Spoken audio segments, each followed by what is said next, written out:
This sleep wasn't random. It was a process. It was strategic. Years of inner work, money discipline, emotional preparation, practice runs, lots of fuckery, fuck ups, lots of fuckery, motherfucking fuck ups. The wrong we were taught when something like this. You gotta struggle hard and life's a bitch. She threw you as a shovel to dig your own ditch. But looking back at my life, I wouldn't change shit. The world is divided into a billion pieces. What up, what up, what up? Welcome back to Sundays in the Shadows, the space for the brave, the bold, and the unfuckwittable. I'm Mark Sanchez, your guide through the chaos and into the clarity. And today we're pulling back the curtain on what looks like a fuck it, I'm out this bitch moment, but was actually years in the making. Yep, people think I just up and quit my job of 11 years on a whim. But the truth is, this plan has been simmering since the pandemic days. Let's break this all the way down.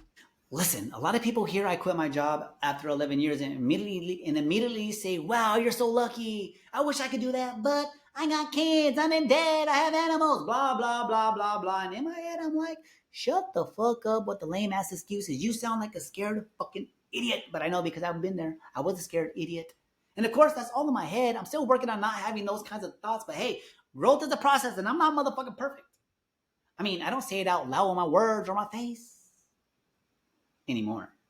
Now I just sit back and listen like my mom used to yell at me to do when I was a kid. If you would just shut the fuck up and listen, you'd understand. The good old days. Thank you, Mom. You taught me a lot by yelling and beating the shit out of me. It's like, she didn't beat us a lot. Love you, Mom. You see, what they don't know is that the seed for this sleep was planted way back during COVID. Yeah, y'all remember the time when the toilet paper was worth more than fucking gold and it was hoarded? Like, what?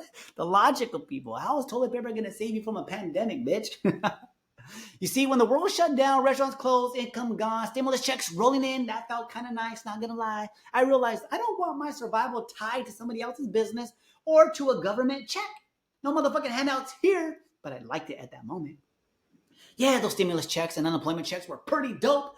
Finally, some payback for all the slaving away I've been doing for the past 37 years. Still wasn't enough, but hey, it showed me how easy it is to get addicted to laziness when somebody's just handing you money.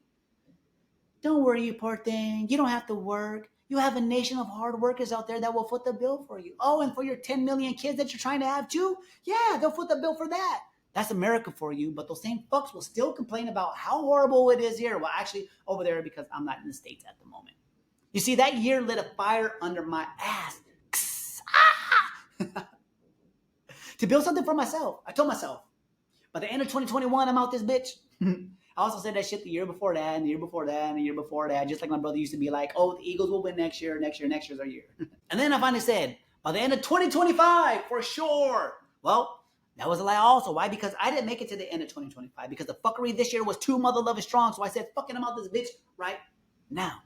But here's the kicker. This sleep wasn't random. It was a process. It was strategic. Years of inner work, money discipline, emotional preparation, practice runs, lots of fuckery, fuck ups, lots of fuckery, motherfucking fuck ups. It's kind of like when you get left by somebody and you're like, what the fuck? That was out of nowhere. Next thing you know, she's got a new place, a new car, a new boyfriend, and a baby on the way, and you found all this out by Instagram. You're sitting there shocked like, how did she move on so fast, you motherfucking hoe bag? The truth is she was done months ago. If you just fucking listened like your mom told you to, Mark, you would have noticed the distance, the short text, the less sex, the cold vibes. She already rehearsed leaving you in her head like 10 mother 11 times. She just needed the moment, the courage, the push, the final straw. But every time she wanted to speak up, you did some sweet shit and she felt bad for your sorry dumb ass. It wasn't sudden. She had a plan. Same with me. Giving this notice was strategic, and if people would just have did what, Mom? If they would have just shut the fuck up and listened, they would have noticed. They see this shit coming. They just didn't believe you when you pointed out all the fuckery. They were like, haha, you're still here. Whatever, whatever, whatever. You see, from 2015 till now, I've been doing the deep shadow work, but in the last 3 years, it went into overdrive. When I attended Supercoach and Mind Valley University in Estonia in 2023 and 2024, those weren't vacations, people. They were boot camps for my soul. I learned to regulate my emotions better, build resilience, get creative with my coaching business, and stop drowning in old patterns like, overgiving, tying my work to my job, drinking too mother loving much, and always looking to fuck instead of building real connection. Yes, that was a real thing. By the time I stopped being a bitch and actually left the restaurant, I had already been building a foundation. That's what most people don't see. I had a new love I was investing in. And I was just nervous to tell the old one goodbye. My ego was actually in the way saying, they need you. You're the savior. Bullshit, bullshit, bullshit. They started without me and they're going to be okay without me. And thank God for my soul family that I built a bond with over the last 3 years because they constantly held me accountable. They told me the truth. They pointed out the bullshit I was keeping myself in. It was on me. They love me enough to say, you have to make these changes, Mark, if you want the future you told us about. Thank you guys, because watching you grow and doing epic shit over the last 3 years inspired the fuck out of me to say it's either now or never. Look, we all love a highlight reel, but let me be clear. To make this leap, I had to cut back. No new shoes for the last 6 months, and the Lord knows I love new shoes even though I don't need them. Saying no to parties, facing friends who mocked me saying, oh, you think you're better than us now? I had all this shit down to a science. I was able to cut back my hours, only working 20 hours a week, waiting tables, and still making more money than the full-time mother-loving staff. No cap. Real shit. I'm that motherfucking good. That's how zoned in I was. While creating content, while building my brand, saving time, energy, and money. It's possible, people. And yes, the shadow whispers were loud. The day I put in the notice, I heard myself whisper, what if you fail? What if you have to crawl back? But the truth is, you don't need perfect confidence. You need a willingness to walk through the fear. And maybe a podcast episode or two of truth to burn that bridge, just in case the scared part of you actually wins and one day tries to come crawling back to the job. But wait, people have done worse shit and still been hired back. Hey, you shut your mouth, fucking shadow. We ain't going back as employees. So keep in mind, you will have to have some type of vision and a plan set in place before you decide to take the leap. And what do you know? My mother-loving plan worked. Well, at least this far. You never know what type of fuckery is around the corner. Shit, I might try to come back to the US only to find out that I'm no longer a citizen of my own country. I'm just joking, but that's the type of narrative being shoved down our throats back home. That's America for you, where you could just say some shit, whether it's true or not, and then people just have to accept it. But for now, I'm out here traveling the world, building events, coaching and learning to navigate foreign streets and new fuckery challenges. And guess what? The shadow work, it didn't stop. Now it's, who am I without the clock-in job? Who am I when no one's handing me a schedule? Who am I when my own beliefs are the only thing between me and my success? Who am I if I'm not American? Sorry, that doesn't pop into my head. But that's the work. And that's why this journey isn't just sexy Instagram posts. It's a fucking training ground.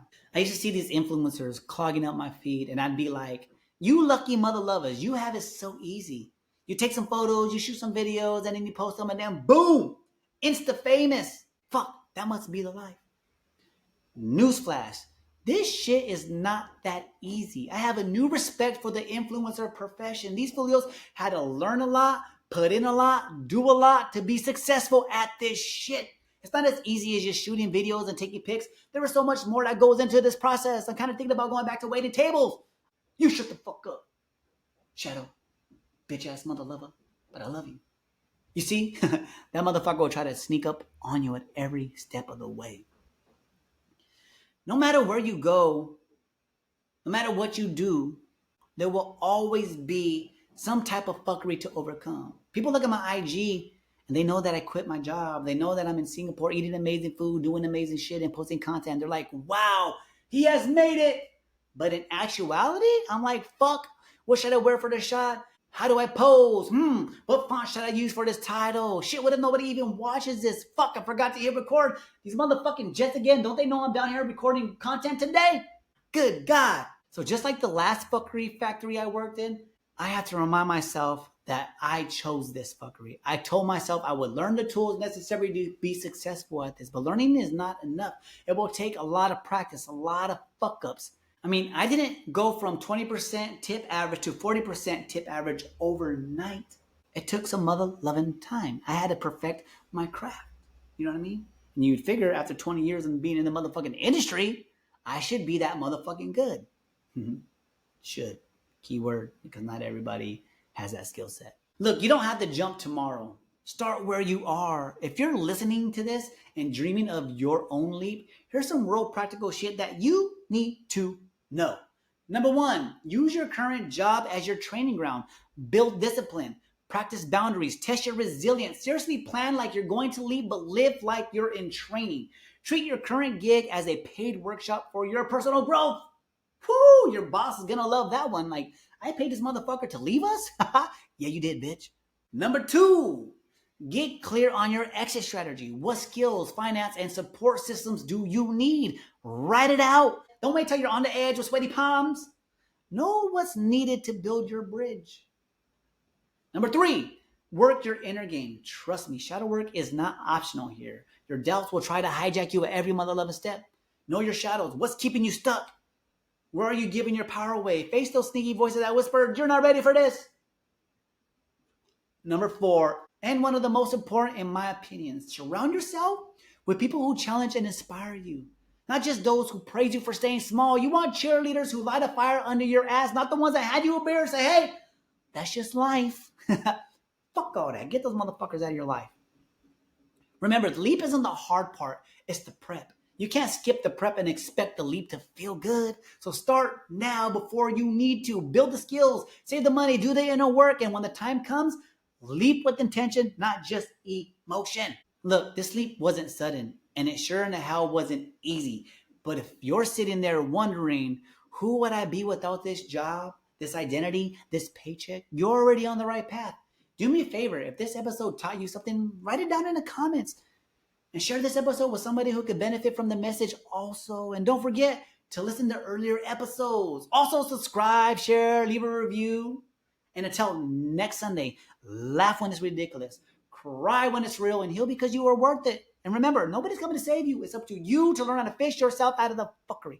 Love ya.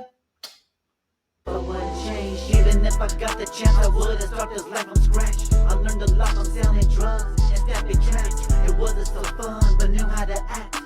Since I was young, I was surrounded by thugs. This is what they plan for me. I'm my worst enemy. I sorted them out, chose the family tree. I was a little different. My mother let me be. I had to figure it out. I had to learn to be elevated on my G's, breaking cycle centuries. Fuck your society. I was born to be free. Yo, they try to limit me, but now my dreams are vividly orchestrated symphonies. I made it through your trickery.